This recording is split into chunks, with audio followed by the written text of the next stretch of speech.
Вашето малко дете от този ден стана вече голямо. Може само да чете. Дядо и баба, вашето внуче от днеска може само, след като всичките букви научи, да ми напише това. На кукленото царство дойде края, вече съм голяма и всички букви зная. С вечеря, без да сбъркам с ричка, започвам да чета самичка. Тогава лампата още по-силно бляска, а череша се отзвъни ръкопляска. Звездите в прозореца се наредиха и мълчаливо ме погледнаха. Сама в ъгъла, унила, бледа, най-скъпата ми кукла тъжно ме гледа. И пишехме внимателно и бавно, всяко А и Б, малко или главно. От нея ставаше вчера по-добре, задачките, туресечките трудни.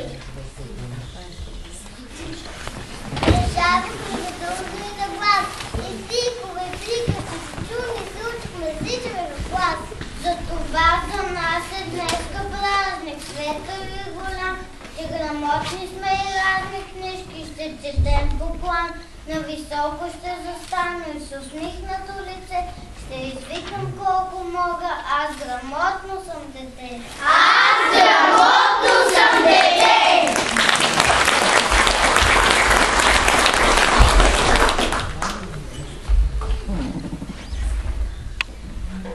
Сутрин с него свичам буквички на глас. Колко много го обичам, той букварчи аз. Букварчи ти на детските ми дни, за теб да си припомня дълбоки старини. С Богом, миличко букваче, мой приятел любим, весел ми е макар, че трябва да се разделим. Ти разкри ни, А, Б, вето тия чудни стъпълца, К, науката където мамят нейните слънца. И макар да се прощавам и по едно пътчино, никога не ще забравям твой първи урок. Това е моята сестричка, умната читанка. По-голяма е и знае повече от мене. Мили първокласници, четете я и я пазете, а сега с Богом. Богом мило букварче, с Богом мило другарче, ще те помним цял живот. Мили деца, безкрайно се радвам, че вече съм при вас.